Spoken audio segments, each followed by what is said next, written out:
Hello friend, मैं हूँ आपका होस्ट मलिक। उम्मीद है आप सब खैरियत से होंगे। शफ़क़त भाई ने कुछ सवालात भेजे थे, तो मैंने कहा एक छोटी-सी वीडियो बना ली जाए और उसमें उन सवालात की भी डिस्कशन की जाए और ये जो अटैक हुआ है जम्मू कश्मीर में, उसके बारे में भी थोड़ा डिस्कशन करते हैं। लेकिन उससे पहले मैं आपको एक बात बताऊँ, ये अटैक की मज़म्मत ज़रूर मैं करता हूँ, लेकिन ये कोई सरप्राइज़िंग फैक्ट नहीं था। मैं आपको पहले से बोलता आ रहा था कि नॉर्दर्न एरिया और आपका जो साउथ का एरिया है, बलूचिस्तान, सिंध, ये काफ़ी डिस्टर्ब है। और मैंने आपको शायद 2-3 वीडियो पहले ही, मुझे याद नहीं है किस वीडियो में, मैंने एक दफ़ा ज़िक्र भी किया था कि आने वाले दिनों में इंडिया और अफ़गानिस्तान से अटैक के चांसेस हैं। ये बॉर्डर्स पर ही होंगे। और ये वीडियो मैं इसलिए नहीं बना रहा हूँ कि मैं आपको बताऊँ कि ये वीडियो मतलब ये प्रेडिक्शन सही हुई है। अनफॉर्च्यूनेटली ये अच्छी प्रेडिक्शन नहीं थी, लेकिन जो स्टार्स मुझे बता रहे थे, जो अलाइनमेंट बता रही थी, जो ट्रांज़िट होने वाले थे, ये सब चीज़ें इंडिकेट कर रही थी कि अनफॉर्च्यूनेट सीन होने वाला है। और ये अनफॉर्च्यूनेट सीन हुआ भी है। लेकिन जो आने वाले दिन हैं वो बहुत क्रिटिकल हैं, क्योंकि जो मैंने चार्ट बनाया है कल अटैक का जो इंडिया पर हुआ था 22 अप्रैल को, उसमें ये दिख रहा है कि आने वाले दिन इंडिया के लिए काफ़ी क्रिटिकल हैं। और अगर आप लोग ये सोच रहे हैं कि इंडिया रिटेलिएट करेगा और ये वापस बात थम जाएगी, तो ऐसा नहीं है। इस दफ़ा इंडिया काफ़ी स्ट्रांगली रिटेलिएट करेगा, क्योंकि इस इंडिया के स्टार इतने अच्छे नहीं दिख रहे गवर्नमेंट लेवल पे। तो इंडिया के ऊपर बहुत दबाव आने वाला है, स्पेशली उनकी पब्लिक से। तो मुझे ऐसा लगता है कि ये मामलात अभी ज़रा स्ट्रांगली कंडेम भी किए जाएँगे पूरी दुनिया में। और आने वाले दिन काफ़ी डिफ़िकल्ट हो सकते हैं पाकिस्तान को भी लेके, क्योंकि मैंने आपको पहले ही बता दिया था कि बॉर्डर पे क्लैशेस दिखते हैं और ये भी बताया था किस साइड पर मुझे ज़्यादा कॉन्फ्लिक्ट दिख रहा है। तो नॉर्दर्न नॉर्दर्न साइड में ही जम्मू कश्मीर भी आता है। तो मुझे अभी ऐसा ही लगता है कि ये जम्मू कश्मीर वाली साइड और अफ़गानिस्तान वाली साइड ये बहुत क्रिटिकल रहेंगी। इसके अलावा जो सिंध में पानी का एक इश्यू चल रहा है, मैंने आपको पहले भी बताया था कि पानी का इश्यू मज़ीद बढ़ेगा। आपने देख लिया, अभी इंडिया ने भी एक मुआहिदा था, उसको फॉर द टेम्परेरी रीज़न एक यूँ समझो मुद्दा बना दिया है, लेकिन ये डिसमिस नहीं कर पाएँगे। लेकिन चैलेंज बन गया है पाकिस्तान के लिए पानी को लेके। तो मुझे लग रहा है कि पाकिस्तान हुकूमत पे भी एक तरह से बहुत अल्टीमेटली प्रेशर आया। और शफ़क़त भाई का सवाल था कि हमारी एस्टेब्लिशमेंट बहुत आराम से, बहुत रिलैक्स है। तो मेरे ख़्याल से 15 दिन या 20 दिन पहले ही मैंने कहा था कि उनका हनीमून टाइम पीरियड ओवर हो गया है और ये टाइम इनको बहुत ज़्यादा डिफ़िकल्टीज़ में लेकर आएगा, इनके लिए चैलेंजेस भी लेकर आएगा और ये बहुत ज़्यादा मसरूफ़ होने वाले हैं। तो जो मेरे रेगुलर व्यूअर होंगे, उनको ये बातें याद होंगी, और अगर नहीं तो फिर आप मेरी पुरानी वीडियोज़ में जाके देखें।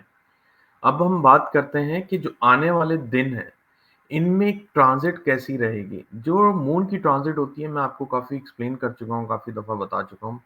2 से ढाई दिन के अंदर एक साइन को वो कवर करता है। तो 2 से ढाई दिन अगर मैं कवर देखूँ, तो मुझे ऐसा लगता है कि जो आने वाले दिन हैं, जिसमें मुझे लग रहा है कि इंडिया स्ट्रांगली रिटेलिएट करेगा, वो है 25, 26, 27 और फिर है 29, 30, 31, 1, 2। ये जो तारीखें हैं, ये काफ़ी क्रिटिकल दिख रही हैं, लेकिन ओवरऑल पीरियड टिल जून बहुत ज़्यादा क्रिटिकल है। मैं आपको काफ़ी दफ़ा बता चुका हूँ, क्योंकि मार्स डिप्लीटेड है। और मेरी दुआ है कि इस दफ़ा, अगेन मैंने आपको पहले ही कहा था कि एस्टेब्लिशमेंट के ऊपर बहुत प्रेशर है। ये एक फ्रस्ट्रेशन के माहौल में चले जाएँगे, ना ये उगल पाएँगे, ना निगल पाएँगे। वही बातें आपके सामने आ रही हैं। इंडिया ने एक ही मुद्दा पकड़ लिया कि जो आर्मी चीफ थी, उनकी जो तकरीर थी, उसमें कुछ वर्ड्स थे, I am not exactly remembering those word, लेकिन उन्होंने कहे हैं कि ऐसे वर्ड्स हैं, हम ईंट से ईंट बजा देंगे, but I am not sure. तो आने वाले दिनों में इसी चीज़ को वो आगे लेकर आएँगे और इसी का एक जो है इसी के ऊपर यूँ कह सकते हैं महाज़ बनाएँगे। और अब तक इंडिया प्रूफ नहीं कर पाया कि क्या पाकिस्तान ने वाक़ई इसके अंदर इन्वॉल्वमेंट की थी, और मेरे ख़्याल से पाकिस्तान की इन्वॉल्वमेंट हो नहीं सकती, क्योंकि ये जितने भी क्लेम्स इन्होंने पहले दिए हैं, वो हमेशा ही गलत होते हैं। तो हम प्लैनेटरी बात करते हैं, हम इसमें डिस्कशन में नहीं जाते। तो प्लैनेटरी पोज़ीशन अभी इंडिया-पाकिस्तान की अच्छी नहीं है। पाकिस्तान गवर्नमेंट के ऊपर एक प्रेशर इसलिए आ रहा है क्योंकि मैंने बताया था कि जो रिसेंटली सोलर इक्लिप्स हुआ है, उसके अंदर अ, अगर सोलर इक्लिप्स होके निकल जाता तो ज़्यादा आसानी थी, लेकिन प्रॉब्लम ये हुआ उसमें सैटर्न भी इन्वॉल्व हो गया, राहु भी है, उसके अंदर सन, मर्क्यूरी, वीनस ये सारे प्लैनेट उसमें इन्वॉल्व थे। और अब ये आहिस्ता-आहिस्ता एक-दूसरे से दूर हो रहे हैं, इनके इफ़ेक्ट जाने में टाइम लगेगा। तो ओवरऑल 2 महीने अगर मैं गिनूँ तो काफ़ी क्रिटिकल रहेंगे, बॉर्डर्स पे बहुत क्लैशेस नज़र आ रहे थे और अब तो क्लियरली हो गया इसमें दो राय नहीं है कि बॉर्डर पे अब कोई नया क्लैश होगा या नहीं होगा। तो डेफ़िनेटली बॉर्डर पे रिटेलिएट के लिए तैयार रहें। पाकिस्तान मेरे ख़्याल से अभी ये जो इंडिया रिटेलिएट करेगा काफ़ी स्ट्रॉन्गली करेगा। ये आसानी से मामला ख़त्म नहीं होने वाला। इसके अलावा मैं शफ़क़त भाई के कुछ सवालात ले लेता हूँ। मेरे ख़्याल से मैंने बहुत क्लियरली एक्सप्लेन किया है, लेकिन इंशाल्लाह जब शफ़क़त भाई के साथ वीडियो बनाऊँगा तो कोशिश करूँगा कि उसमें अगर आपके कोई और सवालात होंगे जो मेरे अभी माइंड में नहीं है, तो उनको भी कवर कर सकूँ। शफ़क़त भाई का पहला सवाल था कश्मीर हमले के बाद भारत ने पाकिस्तान के साथ पानी मुआहदा कैंसल कर दिया है। क्या पाकिस्तान और भारत जंग का इम्कान है? देखिए, जंग का जो आप जंगें सोच रहे हैं जो पहले के दौर में थी वैसी जंगें तो नहीं है, लेकिन बॉर्डर पे क्लैशेस ज़रूर होंगे। ये बात मैं आपको बहुत क्लियरली बता चुका हूँ। थोड़ा माहौल टेंस रहने वाला है, कम से कम 1 डेढ़ महीना, ये डेफ़िनेटली है, लेकिन जंग प्रॉपर्ली वो मुझे होती हुई नहीं नहीं। इसके बाद बोल रहे हैं अगर जंग हुई तो किसका पलड़ा भारी रहेगा? देखें इस वक़्त अगर मैं इंडिया का चार्ट देखूँ वो वीक है। मैं आपको साफ बताऊँ। अगर कोई इंसान का चार्ट वीक होता है, तो वो किसी भी हद तक गिर जाता है। ये बात क्लियर है, क्योंकि फिर वो अपनी अक्ल से नहीं इस्तेमाल करता मतलब वो फिर अपने जज़्बात में चला जाता है। और फिर वो बहुत हद तक नीचे गिर जाता है और मुझे ऐसा ही लगता है कि बहुत लोअर लेवल गेम होने वाली है, कोई अच्छी गेम नहीं होगी।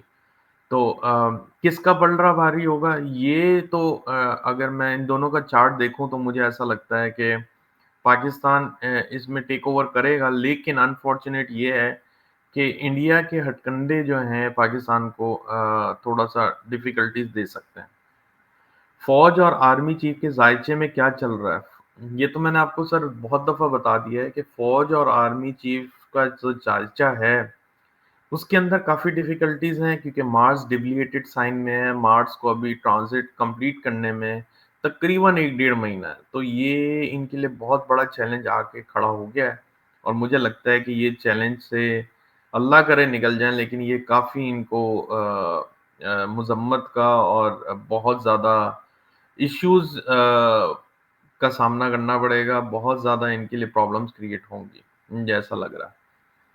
हुकूमत ने कौमी सलामती कमेटी का इजलास बुलाने का फैसला किया है। क्या इमरान खान को भी जेल से निकाल कर इजलास में जाया जा सर ये इमरान खान को कहाँ से लेकर आएँगे? इमरान खान को तो वो आउट करने के मूड में है। मुझे नहीं लगता कि वो इजलास में लेकर आ सकते हैं और नहीं लेकर आएँगे, मुझे नहीं लगता।